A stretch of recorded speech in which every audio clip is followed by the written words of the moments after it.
ଖରାରେ ସଡ଼ି ସଡ଼ି ଯିବିନି ବୋଲି ଚାଲାଖିଆ ମାରି ଭୋର ବସ୍ରେ ବାହାରିଥିଲି ଗାଁକୁ ଯିବାକୁ। କିନ୍ତୁ ବସ୍ଷ୍ଟାଣ୍ଡରେ ଏତେ ଲୋକ ଦେଖି ତ ମୋର ଚାଲାଖିଆ ପାଇଁ ବାହାରିଥିଲା। ପୁଣି ସେ ଏସ୍ଥେଟିକ୍ ବ୍ଲୁ ଲାଇଟ୍ ବସ୍ରେ ବସୁ ବସୁକା ଜଣେ ମଉସା ଆସିକି ମୋତେ ଡାକିଲେ ଯେ ମ୍ୟାଡ଼ାମ୍ ଟିକେ ଶୁଣିବେ। ମୁଁ କହିଲି କ'ଣ ଅସୁବିଧା ଅଛି ବୋଧେ, କିନ୍ତୁ ଦେଖିଲା ବେଳକୁ ମଉସା କହୁଛନ୍ତି ମୋ ଦୁଃଖ କଥା ଟିକେ ଶୁଣିବେ। ମୁଁ କହିଲି ମଉସା ମୋ ଜୀବନରେ ଯେ କମ୍ ଦୁଃଖ ଅଛି, ମୁଁ ତମ ଦୁଃଖ କଥା ଭୋରୁ ଶୁଣିବି।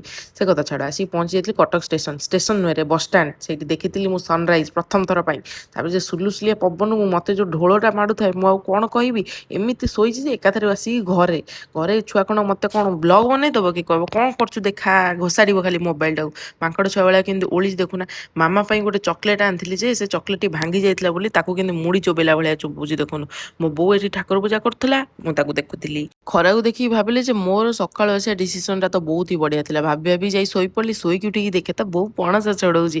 ଭାଇ ସେଇଠି ଠିଆ ମୁଁ 8-10ଟା ପଣସ ଗିଳିଦେଲି। ତାପରେ ପୁଣି ଯାଇକି ଭାତ, ଡାଲମା, ଶାଗ ଭଜା, ଘିଅ ପକେଇକି ନାଦି ଦେଇଗଲି। ପଛ ସିଟ୍ରେ ଟିକେ ଜାଗା ଥିଲା ବୋଲି ମୋତେ ଡାକିଲା, ଆପା ଆସେ ତତେ ଛାଡ଼ି ଦେଇ ଆସିବି। ତାରି ଗାଡ଼ିରେ ବସିକି ତାରି ପାଇଁ ଆସିଥିବା କ୍ଷୀରରୁ 4 ଭାଗରୁ 2 ଭାଗ ପିଇ ଦେଇକି ମୁଁ ଯାଇଥିଲି ଶୋଇବାକୁ। ମୋ ଭିଡ଼ିଓ ଭଲ ଲାଗିଲେ ଲାଇକ୍ କରିବେ, ସେୟାର କରିବେ ଆଉ ମୋତେ ସବସ୍କ୍ରାଇବ୍ କରିବେ। ବାଏ।